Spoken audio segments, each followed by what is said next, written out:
ఒక తాటాకు అక్కడ ఉన్న తాటాకు ఊడి పడిపోతే అమ్మా చాలా దారుణం జరిగింది. మరి గత ప్రభుత్వ నాయకులను అడగండి, వాళ్ళ నియోజకవర్గం అసలు న్యూస్ ఉంటుందా? ఏం జరుగుతుందో కూడా తెలియదు మీకు. పిఠాపురంలో చిన్న చెట్టు మీద వాళ్ళున్న పక్షి ఈక పడినా కానీ అయ్యా బాబాయ్ పక్షపడి. అంటే ఇది ఎవరిస్తున్నారు మీకు? బలం ఎవరిస్తున్నారు? మీరిస్తున్నారు. చెడు వార్తలకి మీరిస్తున్నారు బలం. ఒకడు మనల్ని తిడుతుంటే మీరు దాన్ని వైరల్ చేస్తే మీరు బలం ఇస్తున్నారు. ఒకటి చెడగొడుతుంటే వచ్చి మీరు ఎదురు ప్రశ్నించకపోతే మీరు బలహీనలు అయిపోతారు. మీరు నాకు ఓట్లేస్తే సరిపోదు అని ఎందుకు చెప్తున్నాను? 5 సంవత్సరాల పిఠాపురంలో గత ప్రభుత్వంలో ఒక్కసారి మీరు ప్రతి ఒక్కరు మేధావులు చాలా మంది ఉన్నారు, పత్రికేయులు ఉన్నారు, చాలా మంది విభిన్నమైన పార్టీల నాయకులు ఉన్నారు. ఈ గత 5 సంవత్సరాల కాలంలో ఎన్ని కోట్లు ఖర్చు పెట్టారో ఒకసారి అడగమని చెప్పు. నువ్వు పేరంటాలకి రాలేదు, పబ్బాలకి రాలేదంటే ఒక దేశం కోసం శ్రమించే వ్యక్తిని, ఇంత మందిని ఏకం చేసే వహించే వ్యక్తిని నాకు మీరు ఇవ్వాల్సింది, మేము ఉన్నాం కాచుకుంటాను, మిగతా వెళ్ళి పని చేయని చెప్తే కదా నాకు ఆనందం. అలా కాకుండా వచ్చి నేను వ్యవస్థని బలోపేతం చేయడానికి వచ్చాను. అంటే నా అవసరం లేని నిజమైన నాయకత్వం ఏంటి? నాయకుడు అవసరం లేకుండా పనులు జరిగిపోవాలి సింగపూర్ లాగా. అది కదా అభివృద్ధి అంటే. ఏ పని కావాలన్నా ఎమ్మెల్యే గారి ఇంటికి వెళ్తే కానీ పనులు అవ్వండి, అట్లా అంటే అది అభివృద్ధి కానట్టే కదా లెక్క. అంటే గత ప్రభుత్వంలో మీరు ఎంత ఖర్చు పెట్టారో ఒకసారి చూడండి. నేను గత ఏడాది 308 కోట్లతోటి పిఠాపురం అభివృద్ధికి మనం ఖర్చు పెట్టాం. మీరు చూడండి. అలాగే ఇప్పుడు 200, అది దాదాపు 60-70% పనులు అవుతున్నాయి, అయిపోయినాయి. ఇంకా 30% మిగిలినాయి. ప్రాబబ్లీ టార్గెట్ ఇచ్చింది మార్చికి అయిపోవాలి. ఇప్పుడు మనం 211 కోట్లతోటి అదనపు అభివృద్ధి కోసం మనం ముందుకు తీసుకెళ్తాం. అంటే ఇది 26 కోట్లతోటి ప్రారంభమైనవి, మన పని పూర్తయినవి, ప్రారంభోత్సవాలు చేశాం. మీరు అడగాల్సింది గత ప్రభుత్వ నాయకులను వచ్చి వాళ్ళు వారి పాలనలో ఏం చేశారని అడగండి. వాళ్ళు తిట్టేశారు, తిమ్మేశారు అని చెప్పి నేను ఏం చెప్పాను? నా దగ్గర ఛానల్స్ లేవు. నేను లాస్ట్ టైం చెప్పాను, ఎలక్షన్ టైంలో 2016-17 టైం నుంచి మొన్న ఏం చెప్పాను, ఛానల్స్ లేవు. మీరే నా గళం, నా జన సైనికులకి, మా వీర మహిళలకి చెప్పాను. మీరే నా బలం. నాయకులకు ఒకసారి ఇష్టపడి రావచ్చు, ఒకసారి ఇష్టపడి వెళ్ళిపోవచ్చు, కానీ నా గుండెల్లో ఉన్నది మీరు నిరంతరంగా నాది ఉంటారు, నాకు తెలిసిన. ఇది మీరు బయట నుంచి వచ్చి దేనికి పడినా సరే, ఒక స్కూల్లో 2 చిన్నపిల్లలు కొట్టుకున్నా దాన్ని మీరు గొడవ చేసేద్దాం అనుకుంటే నేను ఏం చెప్పను దానికి? మీరు అక్కడ పులివెందులు అక్కడ వాళ్ళ సొంత బాబాయ్ గారిని చంపినా కానీ అది న్యూస్ కాదు. ఇక్కడ ఇద్దరు బిడ్డలు ఉట్టినే కొట్టుకుంటాం, స్కూల్లో కొట్టుకోరా? నాయకులే కొట్టుకుంటున్నప్పుడు స్కూల్లో చిన్నపిల్లలు ఎందుకు మాట గారు? పెద్ద స్థాయి ఆలోచన పరిధుల నాయకులే మాట అనుకున్నప్పుడు చిన్నపిల్ల ఏదో అనుకుంటారు, దాన్ని కులాలు పట్టుకొచ్చేస్తాం. మరి ఇదే మీరు అడగాల్సిన ప్రశ్న. మన జనసేన నాయకులు కూడా చెప్తున్నా, కూటమి నాయకులు కూడా చెప్తున్నా,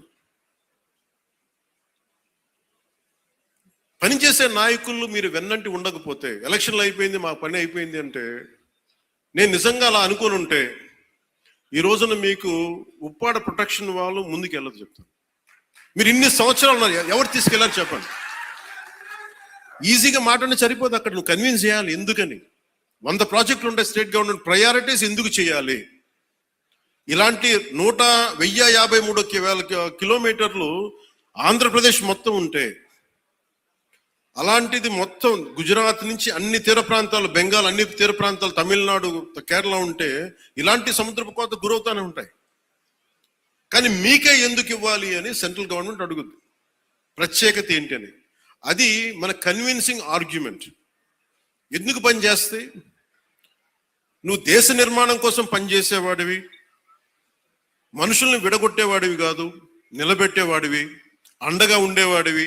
ఇన్ని చూసిన తర్వాత దానికి తోడు హేతువుగా చెప్పాలి, రేషనల్గా చెప్పాలి. ఎందుకు ఇది చేస్తున్నావు అంటే దానికి వాళ్ళు ఆలోచించి లేదు ఇది బాగుందని చెప్తారు. ఇంత కష్టం ఒకటి అచీవ్ చేయటం. 1 కోటి రూపాయలు మీరు చాలా ఈ మధ్యన చూస్తున్నారు. డోలీ ప్రాంతాల్లో పిఎం జన్మన్ పథకం కింద ఒక 40 మంది ఉంటారు. 1 కోటి రూపాయలతో మనం ఒక 4,000 మంది 5,000 మంది ఉన్న ఒక పంచాయతీ ఖర్చు పెట్టడం వేరు. కేవలం 40 మంది ఉండే ఒక ట్రైబల్ పంచాయతీ ట్రైబల్ గ్రామానికి, ఒక చిన్న కుగ్రామానికి పెట్టడం చాలా కష్టం. దానికి ప్రత్యేకించి మన జేబులో డబ్బులు ఇట్లా కేంద్రం తాలూకు పాలసీ ఉంది, పథకం ఉంది, దానిని పెద్ద మనసుతో ఖర్చు పెట్టాలంతే. నేను చేస్తుంది అదే, కుంచుకుపోవట్ల పెద్ద మనసుతో చేస్తాం. అందువల్ల డోలీ మోతలు అంటే మన కనీసం కరెంటు ఉంది, కరెంటు లేని గ్రామం ఒకటి అల్లలాడుతుంటే ఒక్క మాట మన జన సైనికులు కానీ మనం పంపిస్తే ఆ గ్రామానికి కరెంట్ వచ్చింది 70 సంవత్సరాలు. అంటే ఇవన్నీ ఎందుకు చెప్తున్నానంటే నేను కేవలం ఒకదానికే పరిమితం అయిపోతే నా శక్తిని మీరు చంపేసినట్టు వాళ్ళు అయిపోతారు. నాలాంటి వాడు మీరు ఎంత బలం ఇస్తే బయట ప్రాంతాల నుంచి వచ్చి అసలు నన్ను ఏం చేశారు లాస్ట్ టైం, మా జిల్లాల్లోకి వస్తే మా ప్రాంతాల్లోకి వస్తే మేము అడుగు పెట్టాం, మా నియోజకవర్గాల్లోకి వస్తే చాలా నాకు చెప్పి వాళ్ళు మటుకు నేను ఎంచుకున్న నియోజకవర్గానికి వచ్చి మొత్తం వ్యతిరేకంగా చేశారు. వాళ్ళ ఏరియాలోకి వెళ్ళకూడదు, వాళ్ళ నియోజకవర్గాల్లోకి వెళ్ళకూడదు, కానీ మనం పనిచేస్తున్న నియోజకవర్గాలకు వచ్చి ఏదైనా వెళ్ళవచ్చు. అంటే వాళ్ళకి అర్థం కాదు ఏంటంటే నేను సన్నగా కనిపిస్తానో మెత్తగా కనిపిస్తానో నాకు తెలియదు, కానీ నా గట్టిదనం వాళ్ళకి తెలియదు. వాళ్ళకి అంటే మీరు మొండి పట్టు పడితే, మీరు గొడవ పెట్టుకోవాలనుకుంటే నేను సంసిద్ధంగా ఉన్నాను, ఎప్పుడైనా గొడవ పెట్టుకున్నాను. దానికి నా దగ్గర కొదవ లేదు, ఆ శక్తి కొదవ లేదు. కానీ ఏంటంటే యుద్ధం ఎందుకు భరిస్తాడు? ఎవడన్నా తిడతా ఉంటే బలం ఉన్నోడు భరిస్తాడు, బలహీనుడే ఎదురు తిరుగుతాడు. నేను ఎప్పుడన్నా సరే నా వ్యక్తిగతంగా నేను ఎప్పుడు గొడవ పెట్టుకోను.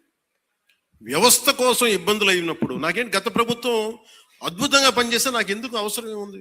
అసలు పాలిటిక్స్ రావాల్సిన అవసరమే లేదు. ఉదాహరణకి నల్గొండ లాంటి ప్రాంతంలో ఫ్లోరోసిస్తో బాధపడతా ఉంటే కృష్ణానది నీళ్ళు హైదరాబాద్ దాకా వెళ్తున్నాయి, కానీ ఆ దారి ఎంబడి వస్తున్న నల్గొండలో నీళ్ళు చాలా సంవత్సరాలు లేవు, ఈ మధ్యన వచ్చినాయి.